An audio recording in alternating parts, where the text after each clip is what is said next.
জয় রাধে। আশা করি আজকের থাম্বনেলটি দেখে বুঝতে পেরেছেন আমরা আলোচনা করব ধর্ম রক্ষাতি রক্ষিতা। এই শব্দটির অর্থ কী?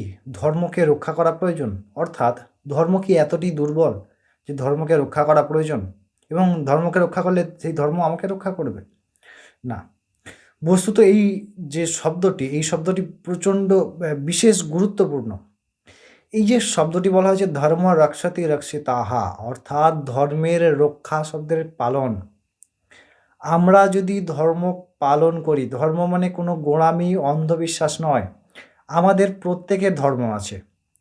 মানুষের প্রধান হিসাবে মানুষের যে ধর্ম তাহা হচ্ছে বিবেকের আজ্ঞায় চলা, বুদ্ধির আজ্ঞায় নয়।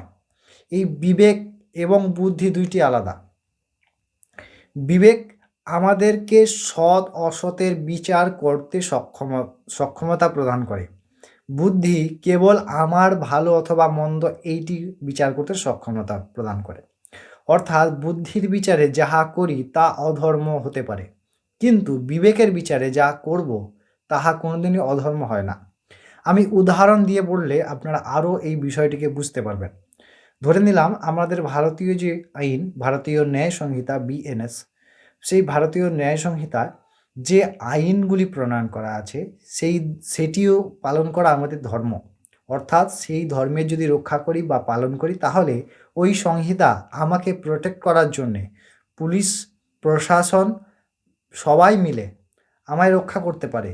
আবার যদি আমি সেই ধর্মটিকে ব্রেক করি বা ওই ল বা আইনটিকে ব্রেক করি তাহলে কি হবে না, ওই আইনের দ্বারা আমি দণ্ড প্রাপ্ত করব, আমার জেল হতে পারে অথবা আমি ফাঁসির দড়ি পর্যন্ত যেতে পারি, আমার জরিমানা হতে পারে, বিভিন্ন রকম আমার সাজা হতে পারে। তো এই যে কথা, এই কথাটির প্রধান হচ্ছে ধর্মের পালন। আমরা যতক্ষণ না শাস্ত্র এবং সঠিক সাধু, কারণ এটি কলিযুগ, আমরা পোশাক দেখে সাধু বিচার করলে তাহা ভুল হয়ে যাবে। যদি আমরা সঠিক সাধু এবং সঠিক শাস্ত্র নিজে অধ্যয়ন করি এবং তাহা বিবেকের দ্বারা জাগৃত বিচার করি তাহলে কি হবে না, আমরা তাহার কোনটি ঠিক এবং কোনটি বেঠিক, অর্থাৎ কোনটি করা প্রয়োজন এবং কোনটি করা প্রয়োজন নয়, এই বিষয়টি সম্পর্কে অবগত হব। যখন আমরা এই বিষয়টি সম্পর্কে অবগত হব তখনই আমরা বিচার করতে পারবো যে ধর্ম কোনটি। এবার সেই ধর্মের যদি আমরা পালন করি, ন্যায়ের পালন করি, অন্যায়ের প্রতিবাদ করি, তবে সেটি হবে ধর্মের রক্ষা, ধর্মের পালন। তখনই বলেছেন ধর্ম রক্ষাতি রক্ষিতাহ, অর্থাৎ যে ন্যায়ের আমি পালন করব সেই ন্যায় আমাকে আমার ফল প্রদান করবে, আমাকে প্রোটেকশন প্রদান করবে, আমাকে আমার সম্মান প্রদান করবে, আমাকে এই জগতের মধ্যে প্রতিষ্ঠিত করবে। তাই আমাদের সব সময় প্রয়োজন আমরা শাস্ত্র এবং ভারতীয় আইন ব্যবস্থা এই সম্পূর্ণটির উপরে আস্থা রাখি।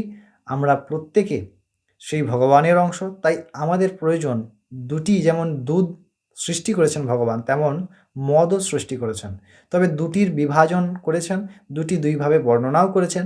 আমরা জানি মদ খেলে নেশা হয়, দুধ খেলে পুষ্টি হয়। তো এবার আমাদের হাতে আছে আমরা ধর্ম রক্ষা করব নাকি ধর্ম নাশ করব। যদি আমরা নাশ করি তবে ধর্ম আমাদের নাশ করবে, যদি আমরা রক্ষা করি তবে আমাদের রক্ষা করবে। সবাই খুব ভালো থাকুন। আমরা প্রতিনিয়ত ভগবত কথা আলোচনা করছি এবং করে চলেছি। আপনাদের কোনো মতামত থাকলে অবশ্যই জানান এবং অবশ্যই সঙ্গে থাকুন। জয় রাধে।